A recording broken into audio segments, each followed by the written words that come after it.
Salam sejahtera dalam kasih Tuhan. Mari kita berdoa.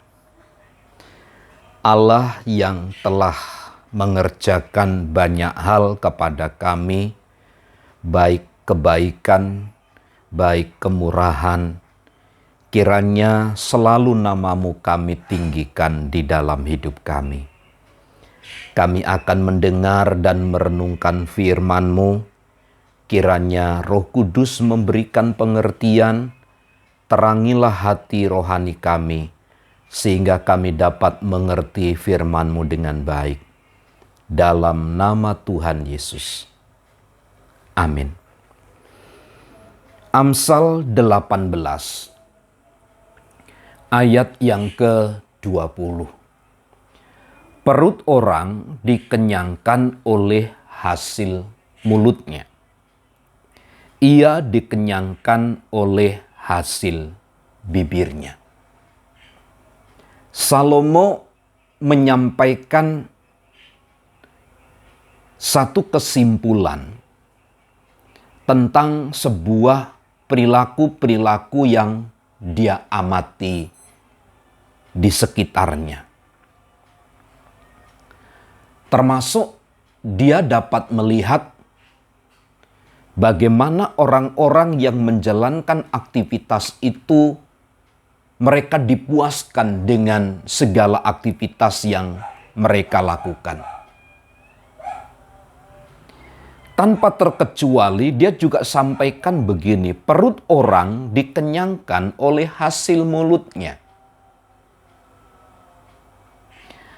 Perkataan-perkataan yang keluar dari mulut kita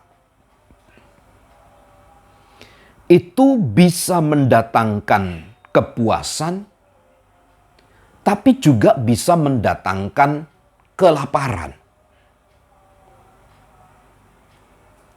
Itu sebabnya Yakobus jauh-jauh hari merespon pernyataan ini. Dia katakan begini dalam Yakobus pasal yang ketiga ayat yang kelima.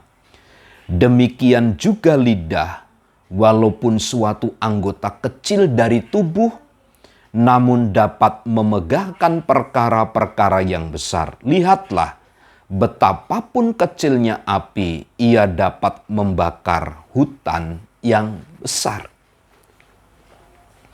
Lihat akibat dari sebuah kata-kata, perkataan yang keluar dari mulut itu. Bisa berakibat baik, sebaliknya bisa berakibat buruk bagi seseorang yang seringkali menggemakan kata-kata. Di satu sisi, Salomo sebut begini, perut orang dikenyangkan oleh hasil mulutnya. Benar apa yang dikatakan oleh Salomo, bahwa seseorang itu dikenyangkan oleh hasil mulutnya. Bahkan ia dikenyangkan oleh hasil bibirnya. Sekali lagi, ada dua kekenyangan memang dalam hal ini tercatat pada akhirnya. Dengan perkataan kita, kita bisa diberkati, tetapi dengan mulut kita, kita bisa juga dihukum. Yakobus juga menyatakan dengan mulut yang sama kita bisa memuji Tuhan. Tetapi dengan mulut yang sama ini, kita bisa mengutuk Tuhan dan seterusnya. Nah, sekarang bagaimana cara kita mempergunakan mulut atau perkataan-perkataan kita ini? Yakobus sebut, lidah itu seperti api. Kalau sudah dikeluarkan kata-kata, maka itulah yang akan menerobos ke banyak hal.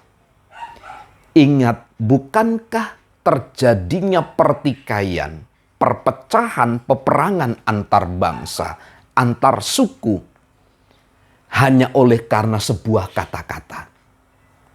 Hanya oleh sebuah perkataan yang tidak dipikirkan, sebuah kata-kata yang gegabah, kata-kata yang terlontar tanpa ada saringannya. Dan ini menyakitkan dan itu menjadi kenyang memang. Kenyang, hujatan, dan penghukuman. Tapi kalau kata-kata bijak, perkataan kita adalah perkataan yang benar.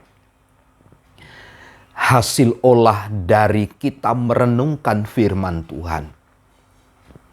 Maka kata-kata, perkataan kita itu adalah perkataan yang mengenyangkan, memberikan damai, dan memberi sejahtera kepada kita sekalian.